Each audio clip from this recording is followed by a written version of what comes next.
വർഷത്തിൽ 365 ദിവസവും നമുക്ക് ഇതിൽ നിന്ന് വിളവെടുക്കാൻ പറ്റും. ഇതിന്റെ പേരാണ് നിത്യവഴുതന. അപ്പം ഹാർവസ്റ്റ് ചെയ്യാം ഇതിനെ.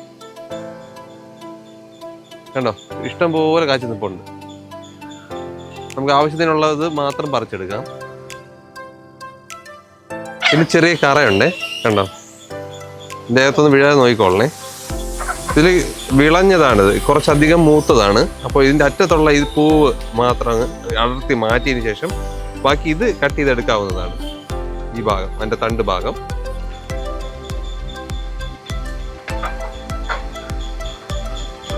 ഇതുപോലെ അങ്ങ് അടർത്തി കഴിഞ്ഞാൽ അങ്ങ് മാറും.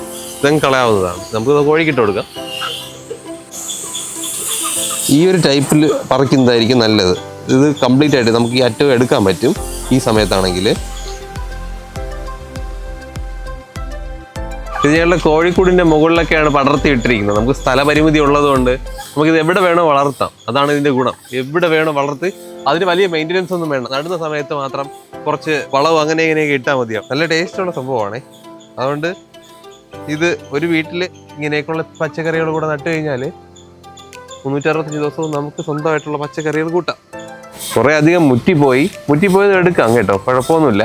പക്ഷെ തീരെ മുറ്റിയത് വേണ്ട, നാരുണ്ടാവും. ഇന്ന് കണ്ടോ, ധാരാളം കിട്ടിയിട്ടുണ്ട്. പക്ഷെ ഇനിയും നിപ്പുണ്ട്.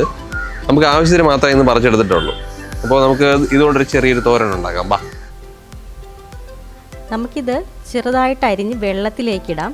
വെള്ളത്തിലേക്കിട്ടാൽ മാത്രമേ ഇതിനകത്തുള്ള കറയെല്ലാം നന്നായിട്ട് മാറി കിട്ടുള്ളൂ. അപ്പോൾ നമുക്കിതുപോലെ ഒരു 5-6 എണ്ണം എടുത്ത് ഇതുപോലെ വെള്ളത്തിലേക്ക് കുഞ്ഞായിട്ട് അരിഞ്ഞ് ഇടാം.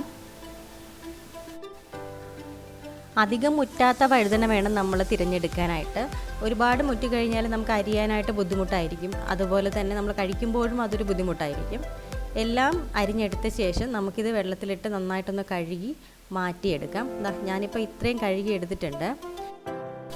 ഇത് കഴുകിയ ശേഷം നമുക്കൊരു ചെറിയൊരു ബ്രൗൺ സ്റ്റേജിലായിരിക്കും ഇതിൻ്റെ വെള്ളം കിട്ടുന്നത്. അതിൻ്റെ കറയാണിത്. അപ്പോൾ ഇതെല്ലാവരും ഒഴിവാക്കാനായിട്ട് ശ്രമിക്കാം. ഇനി നമുക്കൊരു പാത്രം അടുപ്പത്ത് വെച്ചിട്ട് അതിൽ എണ്ണ ഒഴിച്ച് കടുക് പൊട്ടിച്ചെടുക്കാം.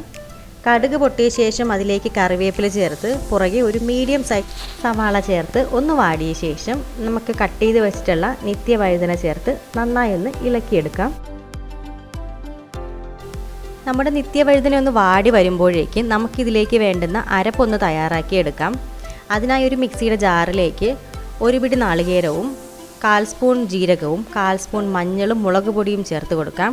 ഇതിലേക്ക് ഒരു 5 അല്ലി വെളുത്തുള്ളിയും 1 കഷ്ണം ഇഞ്ചിയും 1 തണ്ട് കറിവേപ്പിലയും ചേർത്ത് ഒന്ന് അടിച്ചെടുത്ത് വാടി വന്ന നിത്യവഴുതനയിലേക്ക് ചേർത്ത് നന്നായി ഒന്ന് ഇളക്കി യോജിപ്പിക്കാം. നിത്യവഴുതന പരിപ്പൊക്കെ ചേർത്ത് ചിലർ തോരൻ വയ്ക്കാറുണ്ട്. പക്ഷെ നമ്മളിത് മാത്രമായിട്ട് വെക്കുമ്പോൾ ഉറപ്പായും ഇതിലേക്ക് ഇഞ്ചിയും വെളുത്തുള്ളിയും ചേർത്ത് കൊടുക്കണം. അപ്പോൾ എല്ലാവരും ഇതൊന്ന് ട്രൈ ചെയ്ത് നോക്കുക. വീഡിയോ ഇഷ്ടപ്പെട്ടിട്ടുണ്ടെങ്കിൽ ചാനൽ സബ്സ്ക്രൈബ് ചെയ്യുന്ന കാര്യം കൂടി ഒന്ന് പരിഗണിച്ചേക്കണേ.